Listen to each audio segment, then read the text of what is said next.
All right, well, everyone struggles on Mondays, right? But if you want to have a happier day, the first step is changing your routine on the weekend that comes before the dreaded start to the work week. This is the perfect time to talk about this. Life coach Jill Payne is here to help make Mondays the very best day and not the worst day of the week. This is quite a challenge that you're issuing here. Well, thank you, Katie, and thanks, Mike, for having me today. Sure. What would you like to know about Wonderful Monday? How do we start? How do we set ourselves up? Because you said that we have to do this ahead of time. You don't start on Monday with making it the best day. I'd like to think of it as a life process. So basically, consistency in our life really takes a lot of anxiety out of our life. So we sort of know what to anticipate.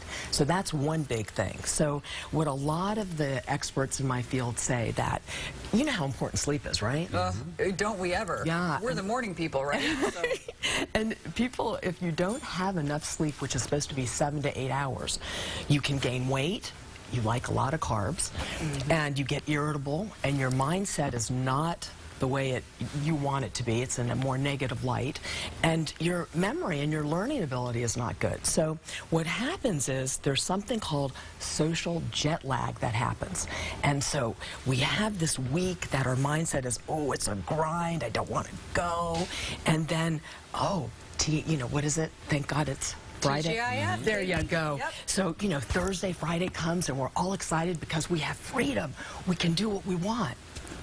The problem with that is that we start going to bed later, we wake up later, it gets us a little off, we might have a couple more drinks than we maybe should have, we eat a little bit more, so we're bloated. Even the men are bloated on Monday. So what they're saying is that we have a time clock, and we need to really stick by it. And it's not saying that you need to go to bed at 10 o'clock every night, because they give you a little bit of a space in between. You have about, depends on which expert you ask, you've got about an hour and a half to 2 hours leeway. So if you go to bed at 11 o'clock on the weekdays, you can go to bed at 1. So that's okay, as long as you get about 7 to 8 hours sleep. That's what's really important. If you go to bed any later, it makes it so that it's very hard to wake up on Monday. Yeah, the tough part, and this is a selfish question, but for people like in our business, we generally wake up at around 2 or a little before 2. Right. It's hard to have family time over the weekend if you try to wake up at 2, you know, and go to bed at 6 or 7. So that's right. So there's where that jet lag comes in, I think, dating. that you mentioned. It's hard to have a social life as well. Well, this is what they also say, because that's a good point. If it happens once or twice for you for the dating, it's okay. It's a little bit harder for Mr. Mike over there, because if you're dating, it's okay to go ahead and go to bed at 3 or however late you go to bed and get up at the regular time, so that you aren't getting the 8 hours that particular night. It's going to make you sleep better the night after. I see. And you have to watch what you eat and drink. I know you mentioned alcohol and caffeine. Right.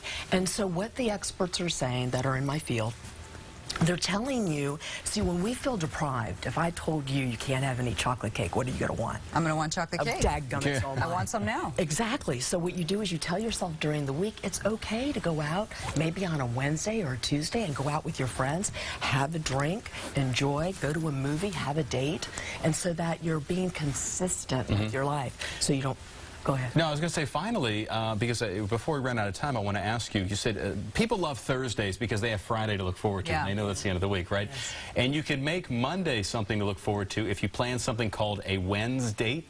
Yes. I love that. What is a Wednesday? Well, actually, I do couple therapy, and I tell people that it's really good on Wednesday to go out, and it's something to look forward to. No matter how tired you are, you have something special planned. Oh, that's so cute. It has you. You're looking forward to something. Even if you plan a vacation, it's more fun, the anticipation of getting ready for that vacation. You get the serotonin buildup, so you feel really good. Then once you go on your vacation, that's over. All right. So it's the same during the week. So what I do is I tell my clients, get those old-fashioned calendars and put something fun on each day, whether it's picking a flower, talking with your hubby, talking with your wife, doing something special with your children, going to the park. I like to sit outside with my dog and drink my coffee. So it's whatever's fun for you. You put it on your calendar, and then there's no have-tos in my life. There's just, something to look forward to. Jill Payne, thank you so much. Oh, you're so welcome. Thank you for having me. Great advice. Very interesting stuff.